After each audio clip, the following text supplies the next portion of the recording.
In Dreamlight Valley, we always need something, whether it be items for crafting or quests, meals for energy or money, or a way to level up our villagers and critters. After designing the storage island of my absolute dreams, I've been on a DTV productivity kick, looking for ways to streamline the sticky bits of gameplay so I can maximize my enjoyment of the fun parts. And I may have found out that maybe I need to do a bit more farming to fill up the space I now have for all of my food storage, and a gardening island was just the thing I needed. Filling up my storage so I never have a lack of crops? Check. A way to have plenty of pumpkins for pumpkin puffs to get enough money to rival Scrooge McDuck? Check. And a one-stop shop for leveling villagers and critters? Check. So today I'm going to show you my gardening island, give you a full tour, and then give you my guide for making your own gardening island to elevate your Dreamlight Valley gameplay. The tips I have are bangers, if I do say so myself. Without further ado, let's get into it. I decided to make a Grecian botanical gardens inspired island because I wanted something elegant, elevated, and beautiful. While I do love the idea of a more rustic farming island, shout out to Steph Lunaro with her absolutely amazing build, that's not my personal aesthetic, and I always want to pair functionality with fabulousness. Mythopia is one of my favorite biomes in the game. I love its foliage, and Hercules is a top 5 favorite Disney movie of mine, so this style was an easy pick for me. We arrive on the island via this beautiful pink well. At the time of recording this is a very recent addition to the game, and I'm absolutely obsessed. I used many items from the Hercules collection and lots of foliage from Storybook Vale to achieve this look. Much like my storage island, I have this island divided into 4 quadrants. This is mostly just for symmetry because I like the way that it looks, but also having 4 separate sections just stimulates my brain. It feels nice and organized. I wanted to have a space for every crop in game, minus a couple of random spice seeds that we can get and event items. So I have 52 plots on the island. Starting in the top left, I have my valley crops. I went biome by biome with these. So meadow, beach, glade,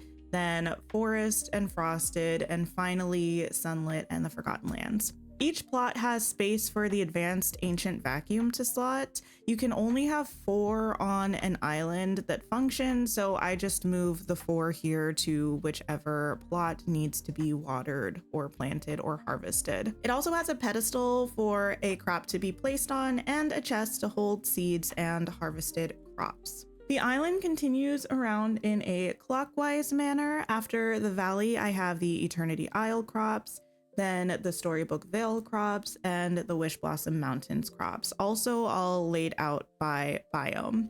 It wouldn't really be an island video for me if I didn't have a graphic, so here is how I have every crop laid out on this gardening island.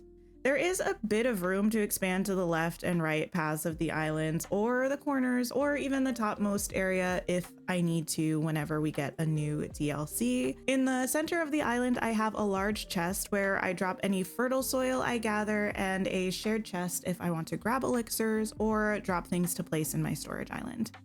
But the top sectioned off area is where I keep a vacuum to pick up any dropped soil or bonus crops that I missed. I also have multiple ancient cookers to cook pumpkin puffs with my harvested pumpkins, and I have a stove for when I want to manually cook meals. That is the overview of my island. It's fairly simple and very functional. I can easily switch out some of the plots to just have pumpkins when I'm making money, while easily being able to see which other crop has its home there, with the exception of a couple that are too big to fit on the pedestals. This island works really well for me, but it might not be your ideal gardening island. I do have some tips though for planning your own island and making sure you get the best use out of it. Before we get to them, I want to say a quick thank you for making it this far in the video. Please leave a like and consider hyping the video to give me some algorithm love, and feel free to stop by a live stream right here on YouTube or on Twitch. I stream Sundays through Wednesdays playing Dreamlight Valley or other cozy games, and we have a blast. Now, into the gardening island recommendations. If you choose to make a gardening island, you don't have to copy my layout or my strategy, but there are a few tips that I think are really helpful in the planning, the designing, and the utilizing of a gardening island that I want to share with you. Tip number 1 is to determine your why.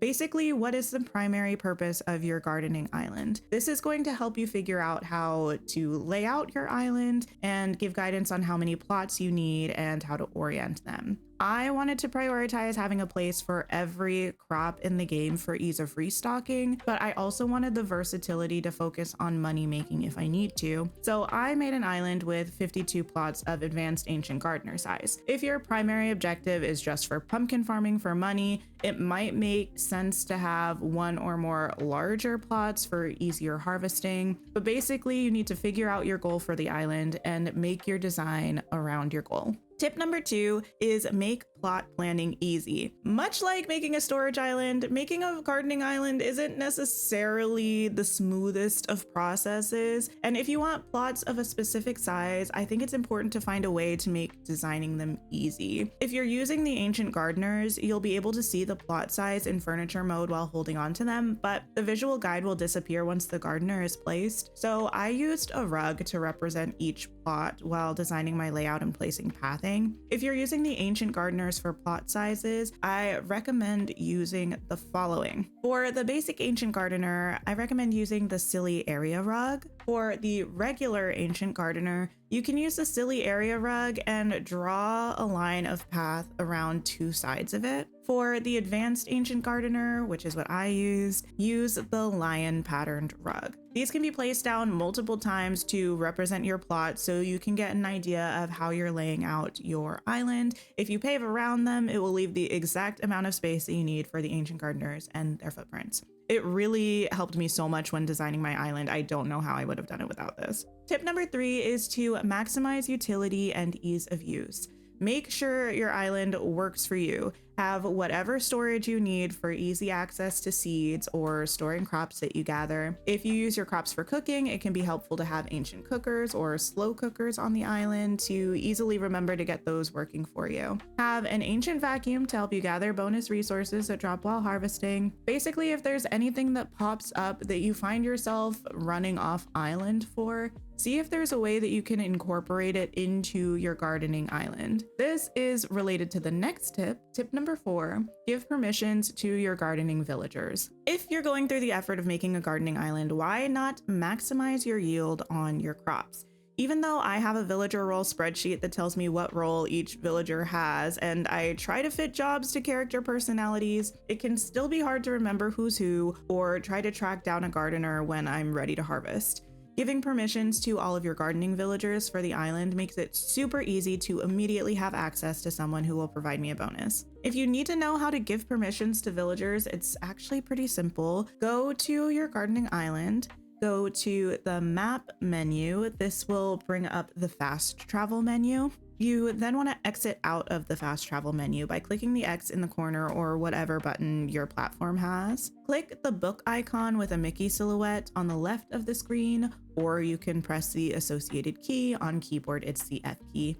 And this opens your permissions menu. Here you can see all of the villagers that you have. Clicking a villager will turn permissions on and off. So if the villager icon is dulled, that means the villager is not allowed to populate on the map, but it will be more vibrant when they are given permissions. Tip number 5 is to use the island to level up. If there's a new villager in the valley or a new critter you've acquired, planting and harvesting can be a great way to level them up. Give this villager permissions to the island for easy access and give them the gardening role to faster level them and get bonus drops. You can always change their role to something else if needed when they reach friendship level 10 and equip those new critters because they'll be level 5 in no time. My final tip is tip number 6, leave memories for Star Path tasks. Using a gardening island is going to generate a good amount of memory orbs, especially if you're regularly restocking supplies or using it to gather crops for money making. If you cook meals for energy or money making, you can even put a stove down on the island to do your cooking here for even more memory orbs. As tempting as it may be to open them now, I recommend leaving them, or at least some of them, for update time. There are always tasks in the Star Path to open memory orbs, and your gardening island will be a place where you know you have plenty collected for task completion. I'm deciding that I'm going to start opening the orbs that I get around the valley and other maps, and I'm going to leave the ones on the gardening island for the needs of the Star Path. Those are the biggest pieces of advice I have for planning and operating a garden island. But if you have any other tips or anything that's made your gameplay smoother, please share in the comments. That is everything I have for you. Thank you for making it to the end of the video. This is where I say a huge thank you to my channel members for supporting me and the channel. It helps me keep doing what I'm doing, and it truly means so much to me. A very special shout out to our Gilded Lily tier channel members, Anthony and Ezra. The additional support you give is so generous, and I appreciate you so much. I hope you all have a wonderful day or night, and I'll catch you next time.